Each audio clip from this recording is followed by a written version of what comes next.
زمین میں جو مخلوقات ہیں جیسے کہ درندے، شیر آپ کی رسالت کا اقرار کر رہا ہے، پرندے آپ کی رسالت کا اقرار کر رہے ہیں، آپ کی رسالت ہر ایک پر، ہر ایک تک، اور آپ کی پیشن گوئی کے مطابق کہ آپ کا لایا ہوا دین، آپ کا کلمہ، آپ کی شریعت قیامت سے پہلے ہر کچے پکے گھر میں داخل ہوگی، اور یہ ہو رہی ہے۔ نبی صلی اللہ علیہ وسلم کی شریعت ہر کچے پکے گھر میں داخل ہو رہی ہے۔ نبی صلی اللہ علیہ وسلم کا لایا ہوا کلمہ، کلمہ لا الہ الا اللہ محمد الرسول اللہ، اس وقت ہر گھر میں داخل ہو رہا ہے۔ آپ کی پیشن گوئی کے مطابق پوری دنیا میں جو ہے اسلام اس وقت سر چڑھ کے بول رہا ہے، پوری دنیا میں اسلام کی باتیں ہو رہی ہیں، دین کی باتیں ہو رہی ہیں، محمد رسول اللہ صلی اللہ علیہ وسلم پر ریسرچ ہو رہا ہے، تحقیقات ہو رہی ہیں، دین اسلام پر ریسرچ ہو رہا ہے، تحقیقات ہو رہی ہیں، یہاں تک کہ یہ کہا جا سکتا ہے، اور کہنے والے کہتے بھی ہیں کہ جتنا اسلام کو مسلمان نہیں جانتے، دین کے بارے میں جتنا دین والے نہیں جانتے، آج اس پروپیگنڈے کے دور میں، فتنوں کے دور میں، آزمائشوں کے دور میں، حالات کے دور میں دین اسلام کو مسلمانوں سے زیادہ غیر مسلم جانتے ہیں، یہودی جانتے ہیں، نصرانی جانتے ہیں، عیسائی جانتے ہیں، وہ ریسرچ کرتے ہیں، اسائنمنٹ لکھتے ہیں، مقالات لکھتے ہیں، مضامین لکھتے ہیں، اور اسلام کی ترجمانی اپنے غلط نظریات کے مطابق کرتے ہیں، اپنے افکار کو وہ فروغ دیتے ہیں، اور کسی نہ کسی درجے میں جا کر وہ مذہب اسلام کو چوٹ پہنچانا چاہتے ہیں، مذہب اسلام کو بدنام کرنا چاہتے ہیں۔ لیکن مسلمان اپنے دین کے بارے میں جانتا نہیں، جاننے کی کوشش نہیں کرتا، سیکھتا نہیں، معلومات حاصل نہیں کرتا، تو وہ ان غلط نظریات کا شکار ہو جاتا ہے، غلط خیالات اور افکار کا شکار ہو جاتا ہے، اور پھر وہ اپنی عبادتوں میں شک کرنے لگتا ہے، اپنے ان احکامات میں جن کو ادا کرنا ضروری ہے، جن کو ادا کرنے کا اللہ نے حکم دیا ہے، ان میں شک کرنے لگتا ہے۔ یہ اتنا بڑا نقصان ہے کہ جس کی بھرپائی ہو نہیں سکتی۔ اس کی تلافی کا تو بس ایک ہی طریقہ ہے کہ ہر مسلمان، ہر وہ انسان، بلکہ میں تو کہتا ہوں کہ دنیا کا ہر انسان اس بات پر ریسرچ کرے کہ میں دنیا میں کیوں آیا، اور جب وہ کسی صحیح نتیجے پر پہنچ جائے تو پھر اس پر جمع رہے۔ ہر انسان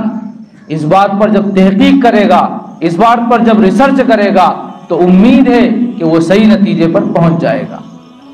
اور کبھی کبھی ایسا ہوتا ہے، بہت غور سے سننے کی اور یاد رکھنے کی بات ہے کہ جب انسان کسی چیز کی تلاش میں لگتا ہے تو بعض دفعہ جو ہے غلط چیزیں بھی اس کو صحیح لگنے لگتی ہیں،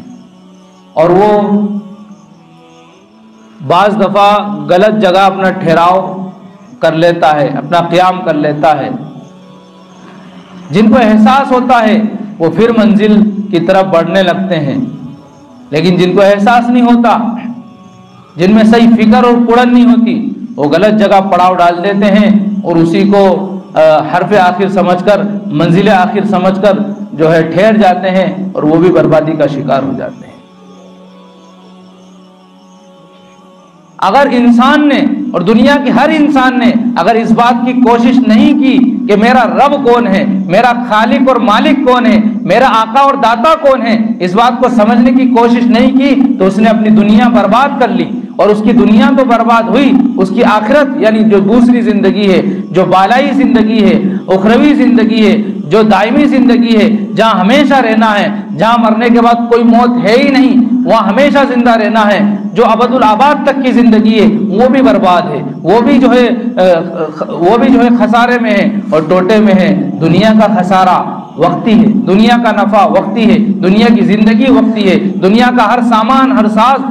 وقتی ہے، اور آخرت دائمی ہے، وہاں زوال ہے ہی نہیں، وہاں جو ہے اس کی ایکسپائری ڈیٹ ہے ہی نہیں، وہ تو ہمیشہ کے لیے اور ہمیشہ کے لیے ہے اور ہمیشہ تک رہے گی۔ اللہ ہمیشہ سے ہے، ہمیشہ رہے گا۔ اسی طرح اللہ نے جو اخروی زندگی بنائی ہے وہ ہمیشہ رہے گی، اس کے بعد دنیا میں آنے کا موقع کسی کو نہیں دیا جائے گا۔ انسان چاہے جتنا چیختا رہے، چلاتا رہے، گڑ گڑاتا رہے، ماتھا پیٹتا رہے، سر ٹھوکتا رہے، لیکن وہ چاہے کہ میں دنیا میں آ جاؤں، نہیں آ سکتا۔ اس بات کو اللہ نے قرآن میں بیان کیا ہے، ربنا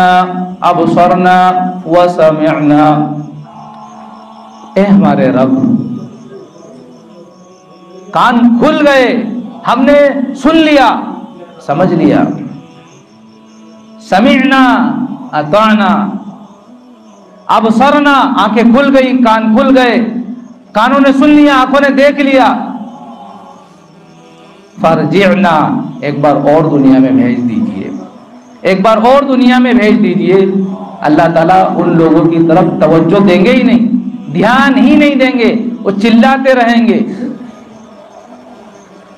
کئی سالوں بعد اللہ کی طرف سے گرج والی آواز ہوگی، بکواس بند کرو۔ بڑا یقین دلائیں گے، انا موقنون، اے ہمارے مولا، ہمارے پروردگار، اب دنیا میں پلک جھپکنے کے برابر بھی نافرمانی نہیں کریں گے۔ ایک موقع تو دے کر دیجئے، ایک موقع دے کر تو دیکھیے کہ ہم دنیا میں جانے کے بعد ہم نافرمانی نہیں کریں گے۔ اللہ ان کی طرف توجہ نہیں دیں گے۔ کیوں؟ دنیا کی زندگی اللہ نے جو دی ہے وہ سمجھنے کے لیے کافی ہے۔ قرآن میں فرمایا اولم نعمرکم ما یتذکر فیہ من تذکر وجاءکم النذیر، اللہ تعالیٰ فرمائیں گے کہ آپ نے اتنی عمر عطا نہیں کی تھی کہ نصیحت حاصل کرنے والا نصیحت حاصل کر لے، دین کو سمجھنے والا دین سمجھ لے، کیا اتنی عمر نہیں دی تھی؟ اور ستم بالائے ستم یہ ہے کہ کیا ہم نے رسول نہیں بھیجا تھا؟ کیا سمجھانے والا نہیں بھیجا تھا؟ کیا ڈرانے والا نہیں بھیجا تھا؟ کیا تم نے اس کی بات کو سنا تھا؟ کیا تم نے اس کی بات کو سمجھا تھا؟ جب اللہ تعالیٰ اپنی حجت تمام کر دیتے ہیں اور ہر طرح سے جو ہے بھلائی اور خیر کو سمجھا دیتے ہیں اور اس کی جو پالیسی ہے اس کو مکمل کر دیتے ہیں، کسی طرح کی کوئی جگہ، کوئی راستہ، کوئی سوراخ نہیں چھوڑتے، پھر اللہ تعالیٰ عذاب الہی سے اس کو ہمکنار کر دیتے ہیں، پھر اس کا مقدر بربادی ہوتی ہے۔